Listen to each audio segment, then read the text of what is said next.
Hi, and welcome to Hedge Fund Manager. I'm Karl-Mikael, and we are continuing this deep dive into Apple's valuation, technicals, and macro environment. And we are now at the stage where we are trying to assess a reasonable valuation multiple, both a warranted valuation multiple, that is what is actually fundamentally really warranted, and also we need to take into account what other market participants are likely to do. So we're trying also to estimate kind of a plausible, if not warranted, multiple as well. Today I'm going to use the online TradeBrains DCF calculator to play around a little bit with the numbers to see what growth rates imply what multiples and what growth rates and profit margins, etc., and starting points, earnings or earnings per share, what they warrant in terms of actual valuation, purely mathematically. And then as a final, we will use the P equals F times V model again to estimate a future likely warranted and or plausible share price, and what that implies in terms of total annual returns, and if that is worth it in terms of the uncertainty and risk of missing our forecasts. So using the DCF calculator, TradeBrains, you can. This is what TradeBrains look like,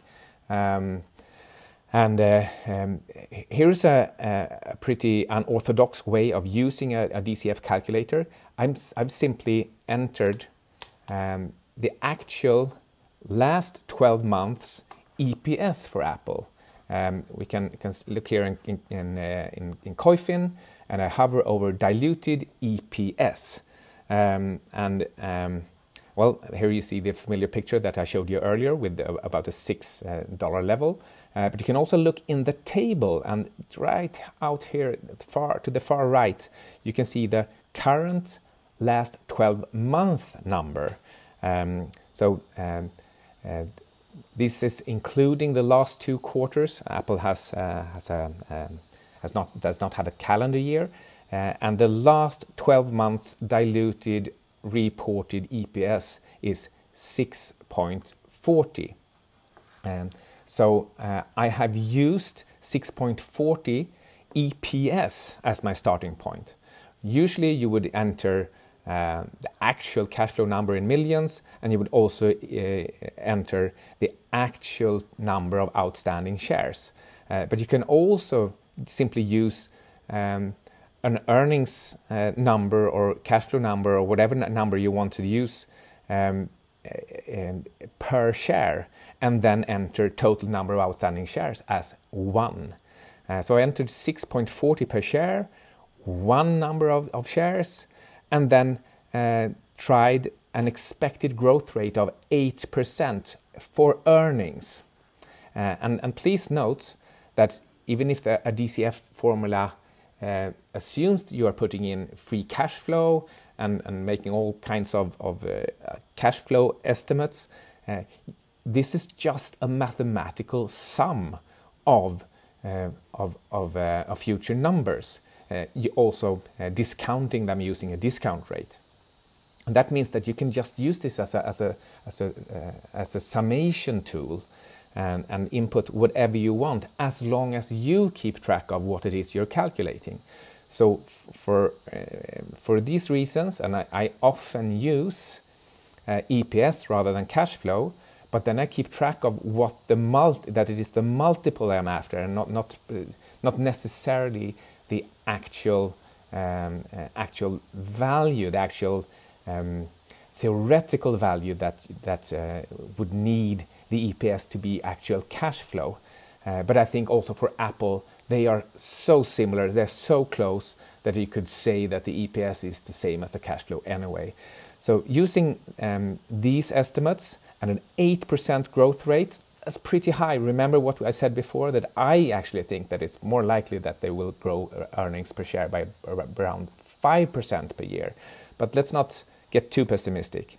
And then I use a discount rate of 14%, and that is because I want to bake into the cake here that you get a 14% annual share price appreciation if we get to the same share price today, the same valuation in the DCF tool as the share price is today. If the DCF calculation comes to the same value as the share price, then it is the discount rate that you have used that will be baked into the cake for annual appreciation. And then I entered a last multiple. So what do I think that a warranted last P multiple should be? And I've entered 16 times. So basically the average for the market, and this would be the this would be the average, and this is more or less assuming that Apple will grow in line with the economy, even though I've actually assumed they will grow a little bit slower. So maybe I should have entered something a little bit lower. The calculation then results in a $108 per share warranted price, so almost 50% lower from today. So then I move on to see what the market is actually discounting, and using trade brains and reverse engineering this whole calculation. As you can see here, I've entered 11.5% growth rate, a 10% discount rate, that's pretty low, and an 18 times last multiple, which is it's congruent with the low discount rate, but it's pretty high from an actual fundamentally warranted point of view. So 11.5% growth rate, that's a bit high, especially in the coming years. 10% discount rate, really low. Then we get to 201 per share, and it's currently right about that level. These assumptions, they are not impossible to reach. If they were impossible, it wouldn't trade here. But it is priced to perfection. This is a very popular stock. It's an index disease stock where all the passive money enters and creates this type of valuation. It cannot be allowed to miss a beat on either margins, which were high and might come down if they have any problem with sales growth, and the sales growth has also been lackluster lately. So if they don't get to a 10, 11, 12% EPS growth rate, then this could both be derated in terms of valuation multiples, and the future EPS would be lower than is currently assumed by the market. Remember that they are first assuming an 11.5% growth rate every year until the final year, and then a high multiple. And as I've said, I would never accept less than a 15% return. So in Apple's case, 14% per year plus 1% dividend yield. And to get there, I've tried entering a 17% expected growth rate, a 14% discount rate, and a 16x last multiple. This gets us to 206. And the 17% growth rate, that has to be way too optimistic. Nobody believes that. It's hard to see how they would ever fit in the market, and it's also pretty rarely that you will see a consumer electronics company keep its hegemony for this long. They typically churn out after 10, 20 years. Just look at what happened to Nokia, for example. However, whatever is warranted, it's probably pretty likely that Apple will keep trading above market multiples just for reasons of inertia.